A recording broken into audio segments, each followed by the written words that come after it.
असीमित शक्ति अपने धारक को भ्रष्ट कर देती है। विलियम पिट दी एल्डर का ये जो कथन है, मुझे लगता है आज की हमारी चर्चा के लिए ये एक बिल्कुल सटीक मंच तैयार करता है। बिल्कुल सही शुरुआत है। आज हम एक ऐसी संस्था की शक्तियों और उसके काम करने के तरीकों की गहराई से पड़ताल करने जा रहे हैं जो आजकल लगातार सुर्खियों में रहती है, प्रवर्तन निदेशालय यानी ईडी। और हमारी ये जो बातचीत है ये द हिंदू में छपे एक बहुत ही दिलचस्प लेख पर आधारित है जो कुछ बहुत ही गंभीर और जरूरी सवाल उठाता है। हाँ, और जो दोस्त यूपीएससी की तैयारी कर रहे हैं उनके लिए तो ये टॉपिक बहुत ही जरूरी है। ये सीधे सीधे सामान्य अध्ययन पेपर 2 में वो जो शासन, पारदर्शिता और जवाबदेही वाला हिस्सा है उससे जुड़ता है। और मैं तो कहूंगी कि ये पेपर 4 यानी नीति शास्त्र के लिए भी एक बेहतरीन केस स्टडी है। शक्तियों का इस्तेमाल कैसे हो, कैसे न हो। बिल्कुल। तो चलिए इस पूरे मामले की परतें खोलते हैं और शुरुआत करते हैं एक ऐसे केस से जो ईडी के काम करने के तरीके की एक, कह सकते हैं, हैरान करने वाली तस्वीर पेश करता है। आप आकाश भास्करन के मामले की बात कर रहे हैं? हाँ, फिल्म निर्माता आकाश भास्करन। पिछले साल अचानक से मीडिया में उनका नाम 1000 करोड़ के तस्मैक शराब घोटाले के एक मुख्य आरोपी के तौर पर उछाला गया। माहौल तो बहुत बनाया गया था। ईडी ने उनके घर पे छापा मारा, लैपटॉप, फोन सब जब्त कर लिए। उनके एक सहयोगी थे विक्रम रविंद्रन, उनके दफ्तर को सील कर दिया। चारों तरफ एक सनसनी थी। हाँ, मुझे याद है वो विजुअल्स। टीवी और यूट्यूब पर महंगी घड़ियां और वो तथाकथित व्हाट्सएप चैट प्रिंटआउट्स दिखाए जा रहे थे। देखने में तो लग रहा था कि कोई बहुत बड़ा खुलासा हो गया है। बिल्कुल, पहली नजर में तो ऐसा ही लग रहा था, लेकिन कहानी का असली मोड़ तब आया जब ये मामला अदालत की चौखट पर पहुंचा। और वहां जाकर पूरी कहानी 180 डिग्री घूम गई। अच्छा, अदालत में क्या हुआ? क्योंकि मीडिया में तो कहानी छापे पर ही खत्म हो जाती है। सही कहा। मद्रास उच्च न्यायालय ने इस पूरी कार्यवाही को एक तरह से अवैध ठहरा दिया। अवैध? हाँ, अवैध। कोर्ट का रुख बहुत साफ था।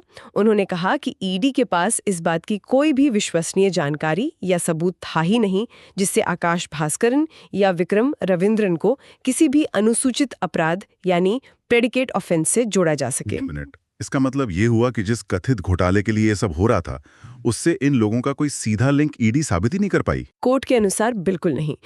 जिस बुनियाद पर ये पूरी इमारत खड़ी की गई थी वो बुनियादी गायब थी। अरे बाप रे।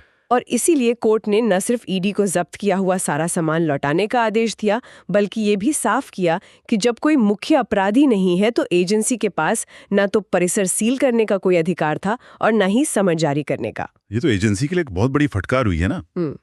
ईडी ने क्या किया? उन्होंने खुद ही तलाशी के अधिकार पत्र को रद्द कर दिया, सील किए गए दफ्तर को खोल दिया और अदालत में बिना शर्त माफी मांग ली। मतलब जब तक मीडिया में कहानी चल रही थी तब तक आक्रामक रुख, और जैसे ही कोर्ट ने सबूत मांगे तो पीछे हट गए। ये क्या पैटर्न है? पैटर्न तो कुछ ऐसा ही दिखता है। और बात यही नहीं रुकी। जब ईडी ने बाद में फिर से नए समन जारी करने की कोशिश की तो मामला सुप्रीम कोर्ट तक पहुंचा और सुप्रीम कोर्ट ने जांच पर रोक लगाते हुए एक बहुत ही तीखी टिप्पणी की। क्या कहा सुप्रीम कोर्ट ने? उन्होंने कहा कि ईडी सभी सीमाएं लांघ रही है और ये संघीय सिद्धांतों का उल्लंघन है। सोचिए, देश की सर्वोच्च अदालत से किसी केंद्रीय एजेंसी के लिए ऐसी टिप्पणी आना, ये कोई छोटी बात नहीं है। तो ये जो आकाश भास्करन का मामला है, ये देखकर ऐसा लगता है कि ये कोई एक चूक नहीं बल्कि एक तयशुदा तरीका है। पहले सनसनीखेज छापे, फिर मीडिया में चुनिंदा जानकारी लीक करना, और फिर जब मामला कोर्ट पहुंचता है और सबूतों की पड़ताल होती है तो केस कमजोर पड़ जाता है या एजेंसी पीछे हट जाती है। हाँ, तो इस पैटर्न को समझने के लिए हमें उस कानून की जड़ों में जाना होगा जो ईडी को ये सारी शक्तियां देता है।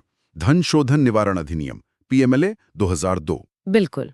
इसे थोड़ा आसान भाषा में समझाइए। इस कानून का असल मकसद क्या था और ये काम कैसे करता है? देखिए, इसका मूल उद्देश्य तो बहुत नेक है। अपराधियों को उनके अपराध से कमाए गए पैसे का आनंद लेने से रोकना, जो काला धन है उसे जब्त करना। ठीक है। सिद्धांत रूप में इसकी प्रक्रिया बहुत स्पष्ट है। सबसे पहले एक अनुसूचित अपराध यानी शेड्यूल्ड ऑफेंस होना चाहिए, जैसे भ्रष्टाचार, आतंकवाद, ड्रग तस्करी, कुछ भी। ओके। इस अपराध से अपराध की आय यानी प्रोसीड्स ऑफ क्राइम उत्पन्न होनी चाहिए। और फिर अगर इस आय को छुपाने या उसे साफ सुथरा दिखाने की कोशिश की जाती है तब मनी लॉन्ड्रिंग का मामला बनता है। तो ये एक तरह की चेन है। पहला अपराध होगा, उससे पैसा आएगा और फिर उस पैसे को छुपाने पर पीएमएलए लागू होगा। सीधा लगता है। बिल्कुल सीधा।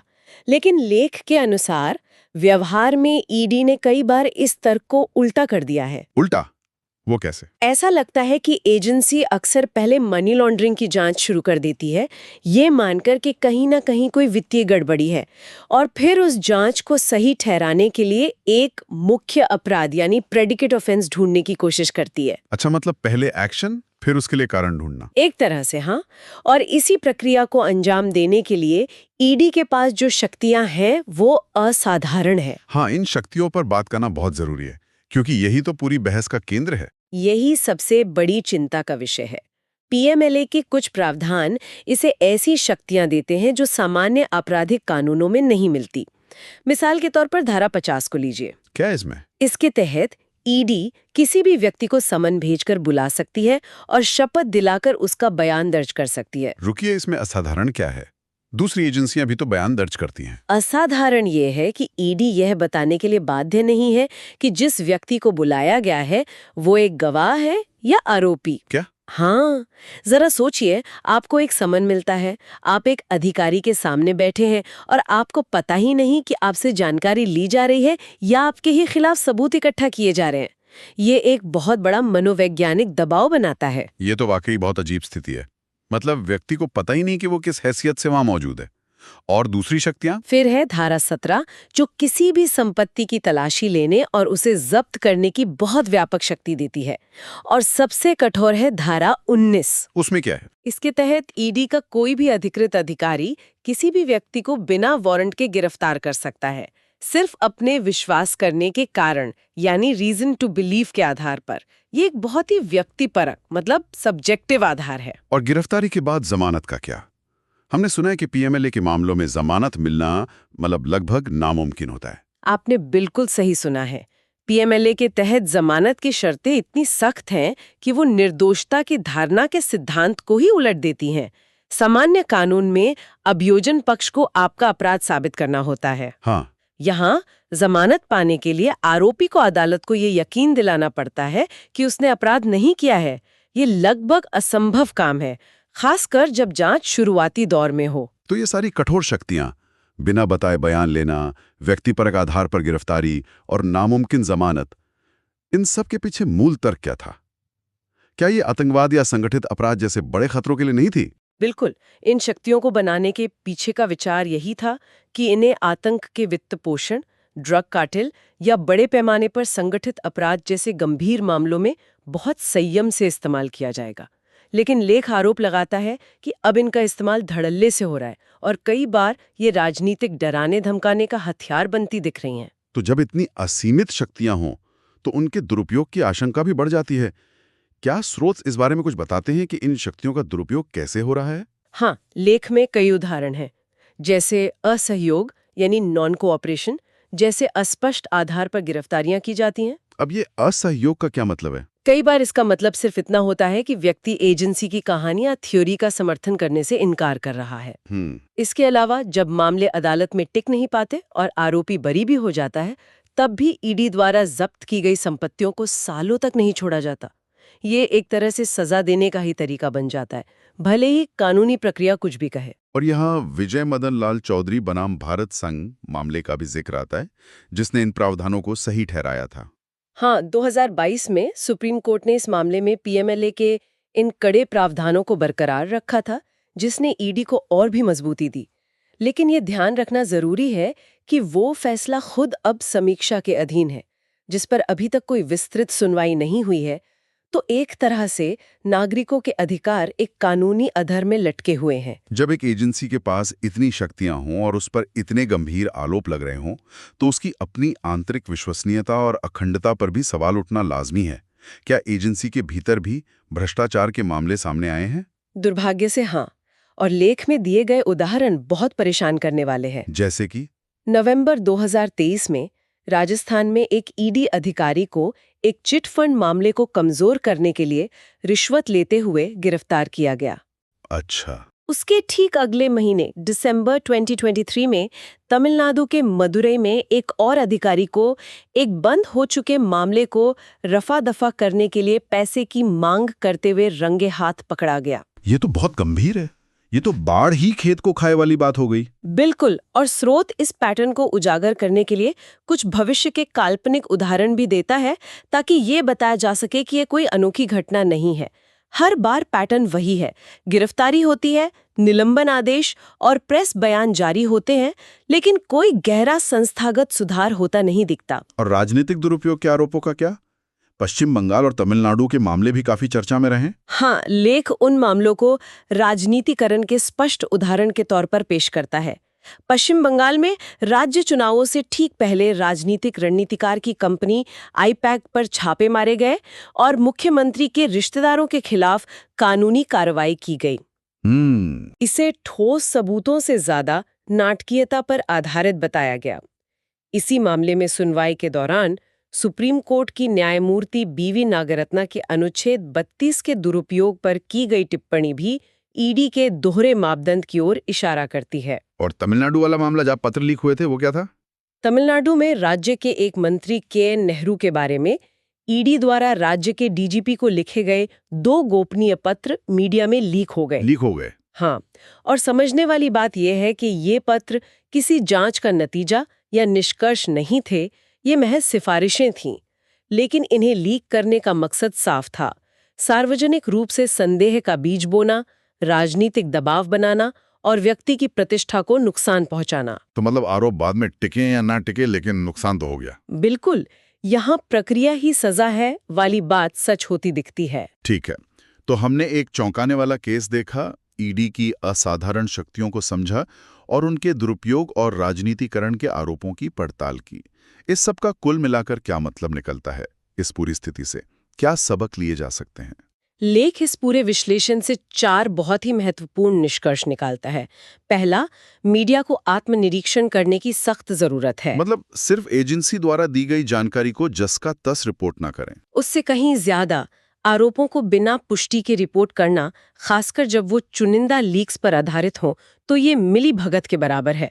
पत्रकारिता का काम स्टेनोग्राफी करना नहीं है, बल्कि तथ्यों की पुष्टि करना और सत्ता से सवाल पूछना है। सही बात है। दूसरा बिंदु क्या है? दूसरा, नागरिकों में एक स्वस्थ संदेह की भावना आवश्यक है। ईडी एक केंद्रीय एजेंसी है, लेकिन वो अचूक या पवित्र नहीं है। उसका हालिया रिकॉर्ड देखते हुए नागरिकों को नाटकीय छापों से प्रभावित होने के बजाय सबूत मांगने का अधिकार है, ऐसे सबूत जो अदालत में टिक सके। और कानून के शासन के बारे में क्या? यही तीसरा और सबसे महत्वपूर्ण बिंदु है। कानून का शासन सर्वोपरि है। धन शोधन कानून हमारी वित्तीय प्रणाली की अखंडता की रक्षा के लिए बनाए गए हैं, न कि डराने धमकाने या राजनीतिक हिसाब किताब चुकता करने के उपकरण बनने के लिए। और चौथा बिंदु? चौथा बिंदु न्यायालयों की भूमिका पर है। अदालतों को आगे बढ़कर ईडी की शक्तियों की सीमाओं को स्पष्ट रूप से परिभाषित करना होगा और नागरिकों के अधिकारों को मजबूती से स्थापित करना होगा। ये बहुत जरूरी बात है, क्योंकि ये सिर्फ एक एजेंसी के कामकाज का सवाल नहीं, ये भारत के पूरे लोकतांत्रिक ढांचे के स्वास्थ्य का सवाल है। लेख में एक बहुत ही दमदार तुलना की गई है। हाँ, वो सीबीआई वाली। अगर सीबीआई को कभी पिंजरे में बंद तोता कहा गया था, तो आज ईडी एक खुले छोड़े गए शिकारी कुत्ते जैसा दिखता है। ये एक बहुत ही शक्तिशाली और चिंताजनक छवि है। और हर झूठा या कमजोर मामला जो अदालत में जाकर गिर जाता है, वो असल में सत्तावादी अतिक्रमण को सामान्य बनाता है। इससे धीरे धीरे संस्थाओं में जनता का विश्वास खत्म होता है, जो किसी भी लोकतंत्र के लिए बहुत खतरनाक है। तो आज की हमारी चर्चा का सार ये है कि किसी भी संस्था को दी गई शक्ति पर संवैधानिक नियंत्रण और संतुलन का होना कितना जरूरी है। ये सुनिश्चित करना ही होगा कि जांच एजेंसियां कानून के दायरे में काम करें, न कि खुद को कानून से ऊपर समझें। बिल्कुल, इस संस्थागत शय को उलटना ही होगा, ताकि जांच करने का अधिकार मनमानी राज्य शक्ति में न बदल जाए। वित्तीय अपराधों से लड़ना निस्संदेह जरूरी है, लेकिन ये लड़ाई कानून के शासन को ताक पर रखकर नहीं जीती जा सकती। हम अपने श्रोताओं के लिए एक सवाल के साथ इस चर्चा को समाप्त करना चाहेंगे, विशेष रूप से उनके लिए जो सिविल सेवाओं के भविष्य के कर्णधार बनने की तैयारी कर रहे हैं। एक जांच एजेंसी की स्वायत्तता और उसकी जवाबदेही के बीच एक प्रभावी संतुलन कैसे स्थापित किया जा सकता है, खासकर ऐसे माहौल में जब उस पर राजनीतिक एजेंडे को आगे बढ़ाने के गंभीर आरोप लग रहे हों। इस जटिल प्रश्न पर जरूर विचार कीजिएगा। बहुत अच्छा सवाल है। अगर आपको द हिंदू के इस लेख का हमारा ये विश्लेषण उपयोगी लगा तो कृपया हमें लाइक और सब्सक्राइब करें। आपके कोई प्रश्न या विचार हों तो नीचे कमेंट्स में हमें जरूर बताएं।